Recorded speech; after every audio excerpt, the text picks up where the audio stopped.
up, devils? J-Dog back to answer more goddamn questions. Well, before he gets to the goddamn questions, he's got to show you a few hot off the fucking press, fucking absolutely mandatory bangers in my goddamn book. First, it's in, Bras was talking about it. Set up, shit. Yeah, I've been talking about this for at least a fucking year. But anyways, people are asking too. They're finally in. And it is, of course, goddamn it, not a video is going to be, can't be a goddamn J-Dog video without mentioning the almighty fucking TISH. Put out on Hell's, goddamn it. And this is, so the brutally mutilated, so you don't, in case you don't fucking know, for the goddamn poser TISH fans, which is vast majority of them, this is their goddamn first demo. The demo they did, not counting the rehearsal demo, though, because they did an 89 rehearsal demo. This is the 1990 demo, which was the, I guess you call it studio or garage demo, but was it just like rehearsal? But the brutally mutilated cover, the reason it's used for that is because it came out on 7-inch. Was that, I believe it was Seraphic Decay, right? Pretty sure it was Seraphic Decay. Dog owns it, of course, goddamn it. In the early 90s, they put the demo out on 7-inch, just titled Brutally Mutilated. And a lot of people just thought that was just a 7-inch. I mean, it was a 7-inch, obviously, but that was just their demo on vinyl. So first time, spun at 45 fucking RPM. It's the same audio on both sides. It's only 3 goddamn songs, so I figured it was my idea. I was like, just put it on both sides, because you're gonna spin it naturally every goddamn day to brush your fucking teeth every morning, like a real man does. So once you wear out that A side, you got the fucking B side, really nice and fresh, no pops, no wear outs. And then when you wear it out to the fucking brim, you put it on your goddamn wall like that. Heaviest band of all time fucking trophy. Sticker, it came out fucking nice, advertisement sticker. The whole layout idea was between me and goddamn Big Willie. Big Willie kind of said that he wanted the demo tape cover, so the B-side's a demo tape.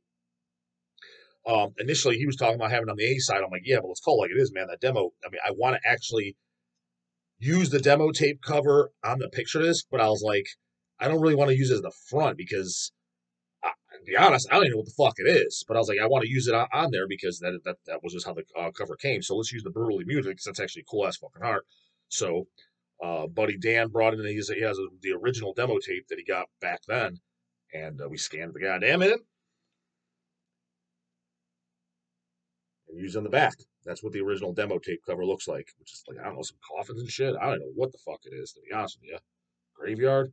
But that was the recording with Big Willie on bass and vocals, John McEntee from that almighty goddamn Incan on guitar, and then Matt Sigshire, or however you pronounce the last name, the drums, the guy that fucking, the guy that walked into a river and died. How the fuck you do that? I don't fucking know. But nonetheless, goddamn in. Dog fucking approved. X1. This is mandatory metal. I understand that the TISH is too much for some of the bad boys' fucking pussies. But this doesn't matter if you're into thrash metal, death metal, classic metal, black metal. You claim the word metal, not twinkcore, because only twinkcorers don't fucking like this. This is absolutely, definitely has to be in a metal collection. Not even up for debate, in my goddamn opinion. You can't even try to wiggle this one. Absolutely, I don't want to hear any excuses. As far as I'm concerned, fucking poser if you don't like this, goddammit. That is the almighty deceased. And again, I probably do think this is their best fucking album. I mean, a lot of times I say, because nostalgic reasons and shit like that, I like to say Luck of the Corpse. It's the first album. Cemetery's Fool is one of my favorite Deceased songs. Is an early 90s death metal album that didn't sound like any of the other bands. Granted, a lot of bands at the time coming out, everybody had their own identity, but they really did. They literally did not sound like anybody. So a lot of times I kind of say that, but for years I was always saying Supernatural. This is definitely the album I listen to the most. I think the Kingy and the band members always felt like their best album, their goddamn, lack of better goddamn description, their Rain and Blood. They're under the assumption that it's Fearless Undead Machines, which is a great album, don't get me wrong, but I don't think it is. I honestly think it's hands down this. I've always thought that. I remember when this first came out, this album, I called Relapse Records up the day it came out, because it had the date on the Resound catalogs. That's what they call it. It's called Resound. So I had the date, came out, whatever, June 14th, 2000. I think it was 2000, 2001. I think it was 2000. What did it say the date on here? Whatever it was, but I called them up. They to order it. So I always phone call my orders in from Relapse, and even the guy's like, "Oh, dude, it's fucking gonna love it. It's the best deceased album." Yeah, that's literally what's on the phone. Who the fuck that was? And I have to agree, got it in since. So this was the first album I bought that was I was already officially a fan of the band that they were putting out their new album. The other ones I got, I think the first thing I bought by Deceased personally was 13 Frightened Souls EP. And the reason being is because the title track was on one of the comp discs, and I thought that song was great. To this day, I think 13 Frightened Souls is definitely one of their best songs. I don't know why the fuck they don't do it live most of the time. At least in recent times, I haven't seen them doing it. That's definitely one of their best songs. Absolutely needs to be in the goddamn set list. So that was the first thing I bought, but Fearless and shit was already out. And then I remember when this came out, probably I was already a Deceased fan for probably about a year. This came out, and then this is when I first saw Deceased, was on that tour. It was Deceased, Exhumed, Solid Carnage, and Origin, I believe. Was it called the Contamination Tour, I believe? And that's where I first met Goddamn King. He brought the CD. Still haven't signed it this day. About all the guys met him. They played at the goddamn Flying Machine. So that was 23 goddamn years ago, and we pressed this on LP a while ago, 6 years ago, 8 years ago. Shit, knowing how the way years blur together for the dog, God, it might even have been 10 goddamn years ago at this point. We did a picture disc, that with dog's recommendation, of course, goddamn. I think we just did 100 on picture disc. I think it was just 100 on picture disc. And then a color, maybe it was just on green vinyl. But there was demand for it because, yeah, like I said, that was, I want to say 2014 was the year. I don't know why the year 2014 is popped my. I could be totally fucking wrong, but we did press it. There is an original LP of this. I think it's on. Is that Pulverized or Perverted Taste or Merciless? It's one of those goddamn labels. I have the original, but man, that was what I always wanted to do it because it's dog shit, man. There's no even insert in it, and the see how this got a spine, this gatefold cover. It was one of those flat spines where it's not even like a pocket cover with a spine. There's nothing on it. I kept it because that was the first vinyl pressing out there, and I got that. It came out probably a year or two after the CD. So those are the pressings that are out there. That, like I said, whatever label was, Perverted Taste or one of those labels, there's definitely overseas. I remember that. There's that. Then there's our pressing, picture disc, I think black vinyl and color vinyl, and then now this goddamn repress. And we did black vinyl for the fucking boring ass blackheads only. But goddamn, check out this banger color. Like, why the fuck wouldn't you want this? Totally fits the fucking bill. Like even myself, like I would like that too, even though I already have it and I have the pressing, because that color is badass, totally fits the fucking album. It's a different goddamn color, and it's one of the goddamn, to me, a goddamn absolute metal motherfucking classic. Gatefold cover, goddamn it.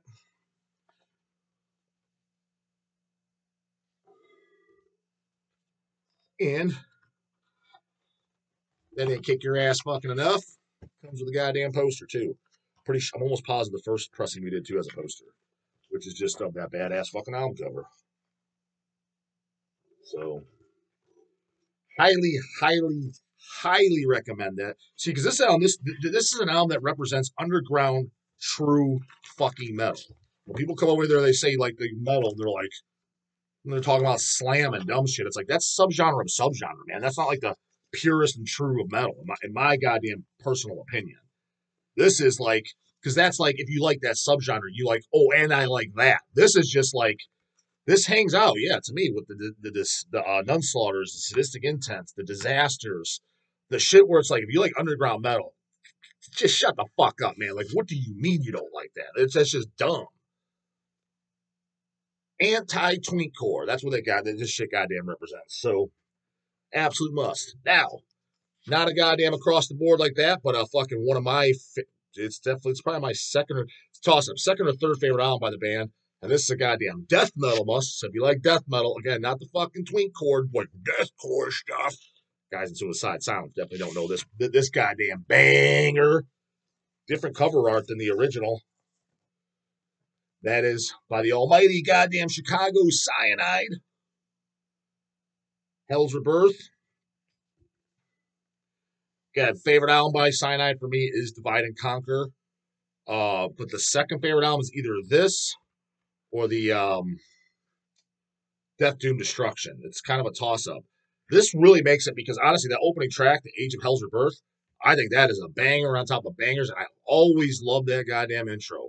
I believe in hell so strong. If there wasn't one, I'd ask God to start one. It repeats several times.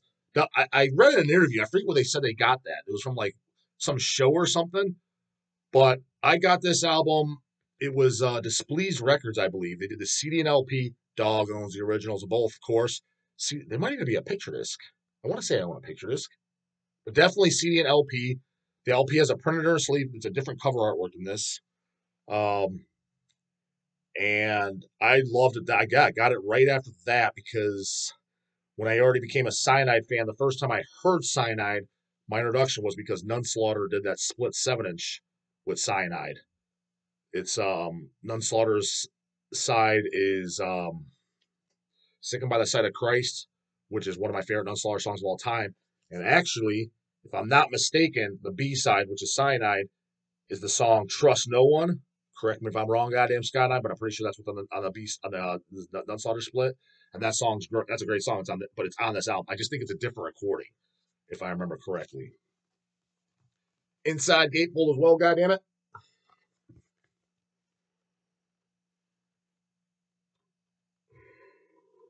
And goddamn fucking lyric sheet. Gotta have those goddamn lyrics. You can be fucking singing along. Do that again. It flashes a little fucking fast. So that's a death metal must. Again, absolutely goddamn twink-core free proof. So don't gotta worry about that. And like I said, I thought as the years went by, Cyanide got a little bit better because their first two albums, I like them, I own them, but I don't love them. I thought they're a little bit on the doomier, boringer side. It was Death, Doom, Destruction Up, where they thought they really got attacks. I thought it was really good. After that was Divide and Conquer, my favorite thing by them, and then there was this. Then all the stuff post this, I think is good too. It's just those three were my favorite. Gods of Death and shit is all good. The song here and there on Gods of Death was a little bit too doomy on parts, but all in all, I thought the album was very, very solid and good. Hell's put it out, of course, goddammit. And then from what I hear, they're working on new material, which hurry the fuck up, guys. And then check out the guy here. Badass goddamn fits the bill again, colored vinyl. Of course, boring ass black too, if that's all you're into. So, three goddamn hot off the press, out on Hells. The dog only shows shit that he, was excited like a kid on Christmas about. He doesn't just show you everything, otherwise it'd just be a whole goddamn channel showing shit, right? I want to blow the fuck out of you with that. So, check him the fuck out in case you happen to give a fuck. Dog sure did. Anyways, paid Scrooty questions at the top. We got three of them, goddammit. No, we got 1, 2, 3. Yeah, we got three of them, goddammit. Alexander Graywit. I kind of feel fucking bad. I don't know if he's just got goddamn ants in his pants or what. Because was it yesterday's video, the day before? Here's what he says. This guy already did. He says, J-Dog, I sent the questions about Buried by Time and Dust and Delirium Zoo album. That's his favorite death metal album. Remember that? Was that yesterday or was it the day before? Accidentally sent 10 at first, so here's another 10. He wanted to make sure it was 20. Didn't want you to think I was trying to fleece the dog. You didn't fleece me, Rob. You paid fair and square. Cheers, listening to Baphomet's Baphomet demo from 1987. Sweet, fuck yeah. So yeah, that video didn't went up by the time you see this video, it went up. But again, you send a paid question, I send them the front of the line, but I always have right now. I have a little bit more of a backlog. I think I have like 9 pre-recorded videos. I've been really buckling down because I'm going out of town for Christmas.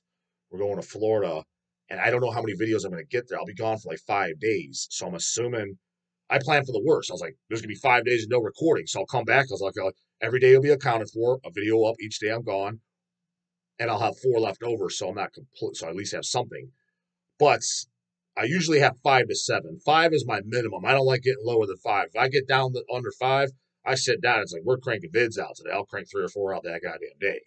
So, but right now, I have that safety net. So, and I just posted an order for my recording. So, paid Screwy question from Adam Benson. You guys know him.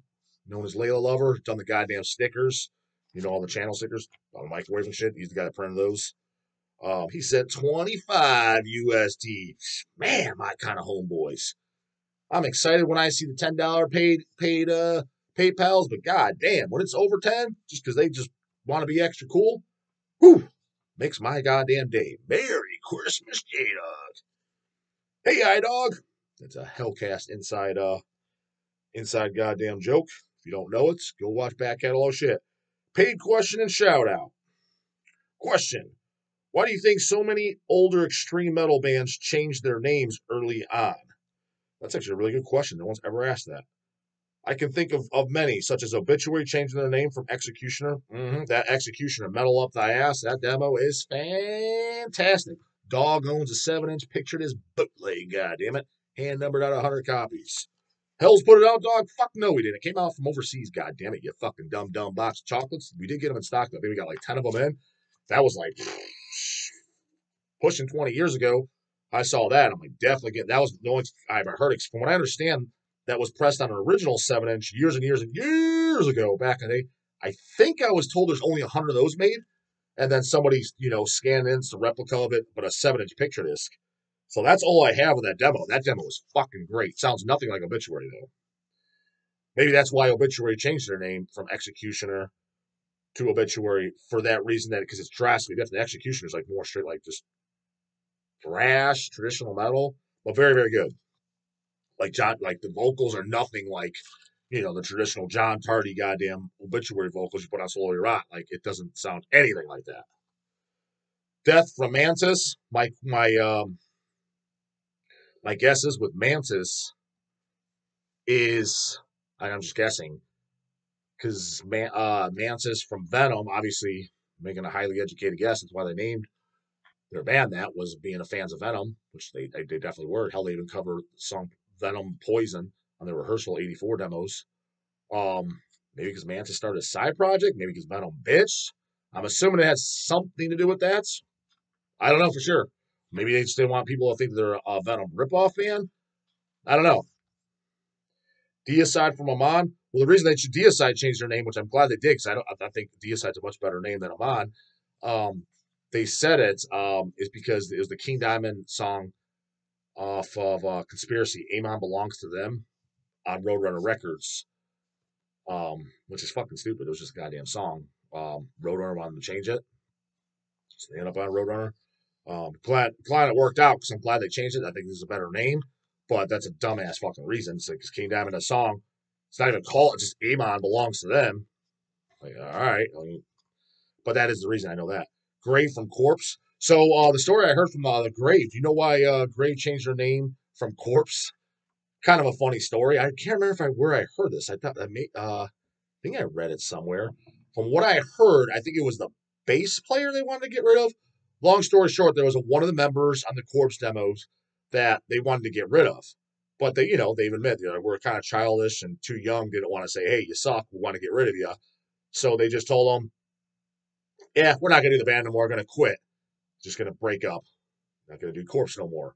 Oh, okay, that sucks. And they start up a new band. Great. It's like, but it's literally the same thing. It's like, we just wanted to get rid of this guy. So that's why they changed the name from Corpse to Grave. Entomb from Nihilist. Don't know what the reason is for why they changed that. Haven't heard that story. Etc. I know there were name changes for various reasons, but it seems like like most of the classic bands went through an early name change. Do you think there was just something in the water back then? I think most of them, yeah, they had an actual legitimate reason when they were almost forced to, in a sense. Like Grave, they weren't forced to, but they probably felt like they had their backs up against the wall and they had to come up with something. It's kind of like, that girlfriend you got to dump, but it's crazy ass fucking bitch, and you don't know how she's gonna react. So you almost want to like her to dump you. So you like almost do something to piss her off, just that way she breaks up with you. You know what I mean? Instead of just telling her. That type of scenario. Not saying the dog's ever done that before, by the way, because I haven't. But I've known people that try to do shit like that. I guess it's like kind of that scenario, and like in Deicide, they were forced to.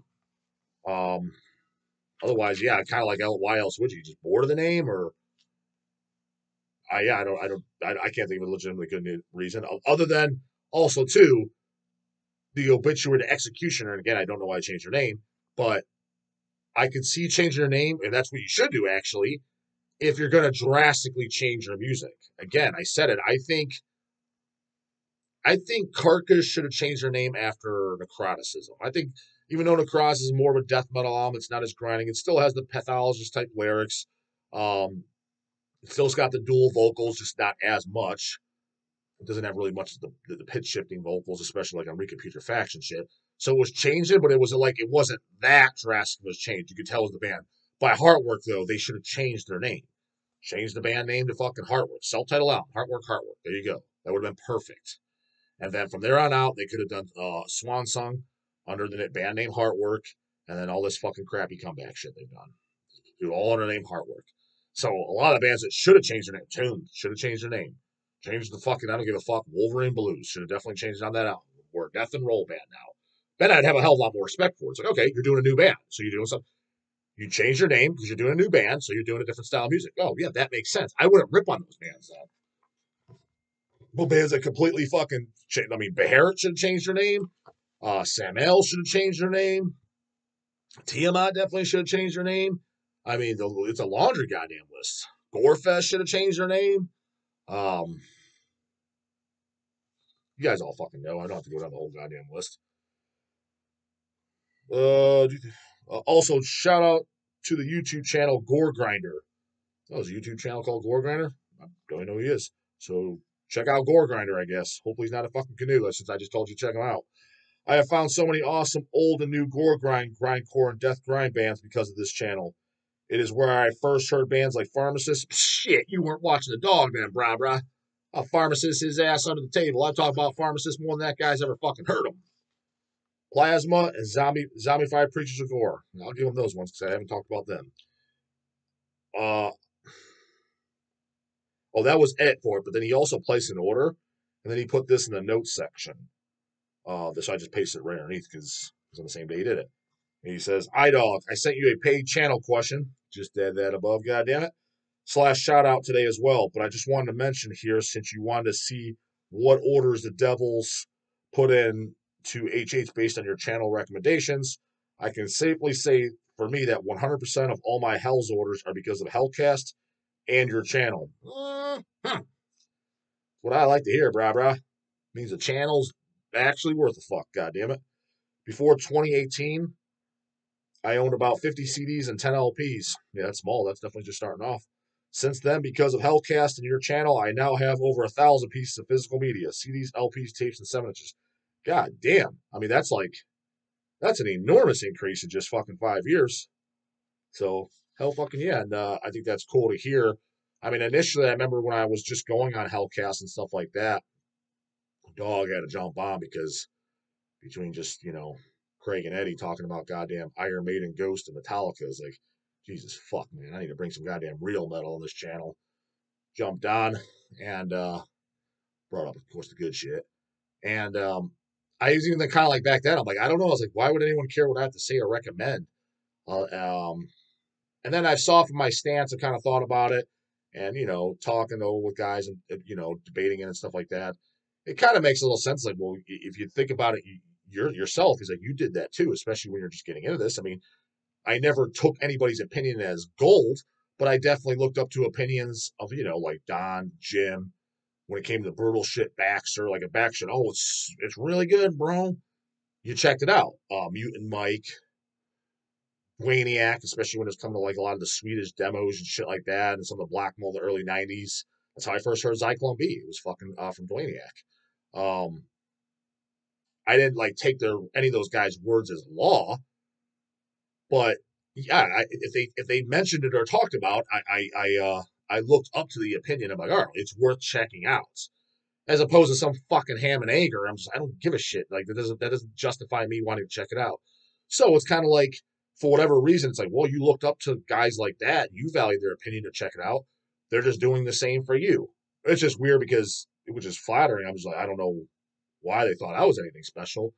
And again, it's kind of like I think it was Tommy or something explains it. It's because they jive with your personality. He's like, they probably have similar views and similar tastes already, so they're jiving with it. So hence they respect your taste. So they're like, if you're gonna shout it out or mention it, like, all right, well, maybe I'll like it, maybe I won't, but it's at least worth checking out. I'm like, Okay, yeah, fair enough. All that makes sense. Because outside that, I was kind of like, yeah, I don't know, well, like, why the fuck do they care what I like? But makes goddamn sense, and obviously you fall into that goddamn category. So definitely good to know. Makes, like I said, makes hearing more and more of those realize that yeah, the channel's not a complete goddamn fucking goddamn dumpster truck, just fucking waste of goddamn time. So good to fucking know. Consequences, you know what the fuck to do. Fucking about to by the morning later, goddamn it.